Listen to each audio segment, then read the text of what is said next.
Hey everyone, how's it going? Um, so I was reading through, just having a look to see what batch of verses were next, and realised it was just one verse. So I can do this while I'm at my mum's. I've got my little Bible. I don't need no screen shares or out like that. The verse in question is Matthew 17:17. Please bear with me. It's really hard to read, really small. Um, Also, I'm on my tablet, so it's a bit awkward. I don't. I should be looking at camera, so I'm looking at you, but it don't feel comfy for me. So, but it is what it is because that's not important, is it? What I'm doing on screen, these are what is important. So, Matthew 17:17. Then Jesus answered and said, O faithless and perverse generation, how long shall I be with you? How long shall I suffer you? Bring him hither to me. So again, we've just got one verse on its own, no context. So we'll get some context. If you remember in last video, we spoke about Jesus' transfiguration. Basically, it follows on from that, obviously. We'll start at chapter 17, verse 9.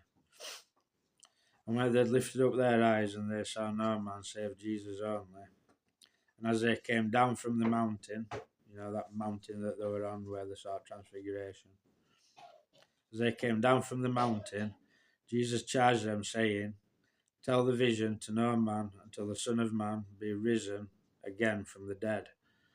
And his disciples asked him, saying, Why then say the scribes that Elias must come first? And Jesus answered and said unto them, Elias truly shall come first, and restore all things. But I say unto you that Elias is come already, and they knew him not, but have done unto him whatsoever they listed. Likewise shall also the Son of Man suffer of them. Then the disciples understood that he spake unto them of John the Baptist. And when they were come to the multitude, there came to him a certain man, kneeling down to him, and saying, Lord, have mercy on my son, for he is a lunatic, and sore vexed. For oft times he falleth into the fire, and oft into the water. And I brought him to the disciples, and they could not cure him. So what's going off here? What does this verse mean? So the reason the disciples couldn't cure him, because if we read in Matthew 10, all authority is given to disciples to cast out unclean spirits and heal the sick, all that business. Why weren't they able to do it? Well, because if you read here, oh, faithless and perverse generation, that's Israel. The disciples are Israel. They're a faithless generation. Jesus is constantly saying to them, oh, ye of little faith. Remember when they were on boat and there was a storm? Remember when disciples tried walking on water? He's constantly telling them, ye of little faith. So this is what it means. Oh, faithless and perverse generation. It means the disciples. It means Israel is the perverse generation. If you carry on reading, Jesus rebuked the devil, and he departed out of him, and the child was cured from that very hour. Then came the disciples to Jesus apart and said, Why could we not cast him out? And Jesus said unto them, Because of your unbelief. For verily I say unto you, if ye have faith as a grain of mustard seed, ye shall say unto this mountain, Remove hence to yonder place, and it shall remove, and nothing shall be impossible unto you.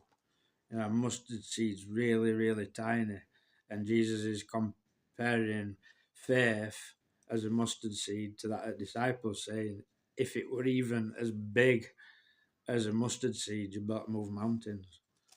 But then they've got not, the faith's weak. So I'm assuming that you give me this verse because it has the word generation. There seems to be this common theme every time generation's mentioned.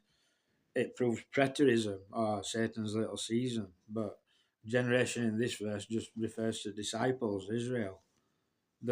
What exactly does this verse have to do with preterism and Satan's little season? I'm literally shaking my head. Anyway, thanks for listening. Hope you enjoyed. I'll catch you on the next one.